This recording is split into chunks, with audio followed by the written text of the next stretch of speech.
Welcome back. Here we are again with the Organizational Excellence Podcast. This is Kevin Johnson of Leverage Consulting, and today we will talk about optimism.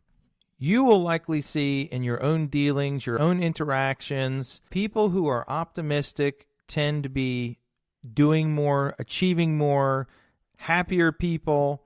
And we sometimes look at optimism as something that in certain individuals makes them sometimes goofy, makes them seem like they're just crazy with their ideas at times.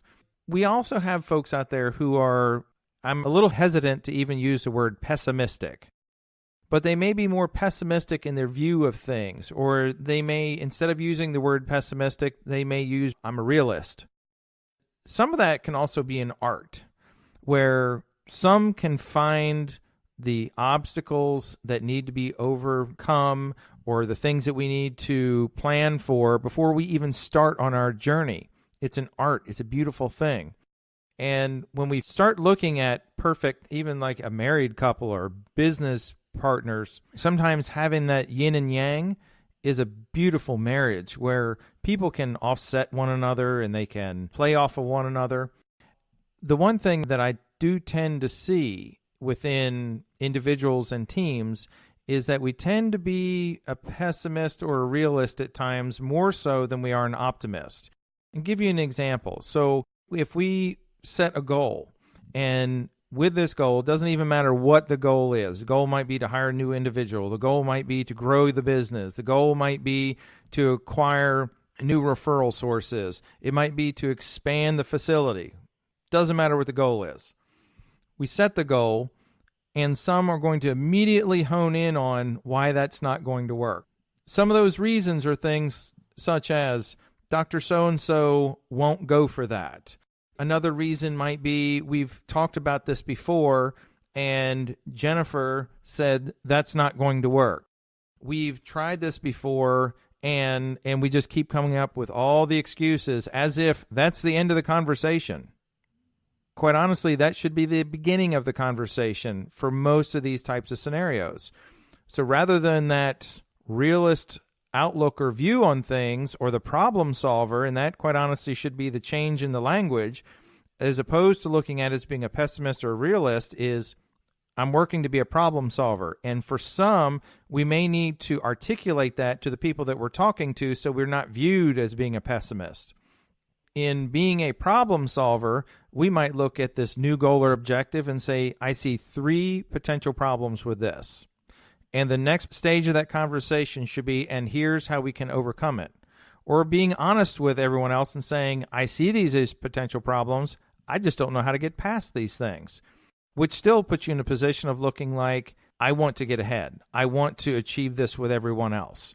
Going back to the optimists are typically going to be the ones that say we can do this, or I'm putting the stake in the sand way out there, and this is what we're going to work towards. This is what we're going to achieve. And that optimism is what helps pull us along. It helps pull the rest of the team into a new era, or pulls the team into something where we've maybe not considered things in the past. And having that yin and yang, beautiful place. We have to use it as an actual tool. Something to where we create the goals and we work with the individuals to create that view on things where we do have some potential pitfalls, some potential obstacles that we're going to need to overcome. It's all fine. It's great.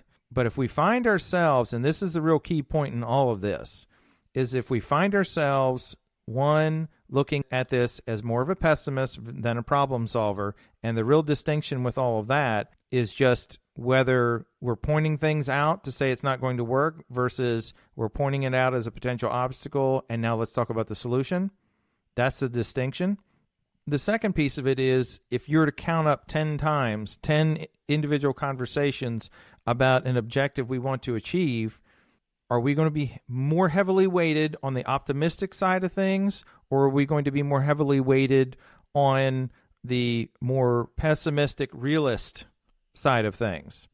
And if we find ourselves more with the latter, we're not really pointing out solutions, we're really just pointing out why it's not going to work, then we might need to start changing our conversation. I made a point earlier in this podcast, and that is how we're viewed by others. Each one of us is in charge of how other people view us. This is not up to everyone else. It's up to us as an individual. So if we're being perceived a way we don't want to be perceived, then we need to change how we communicate. And sometimes that might mean filling in gaps for other people. It might mean changing how we communicate. It may mean changing the words that come out of our mouth, or maybe elaborating on things just a little bit more. This could be a very big one for many of you.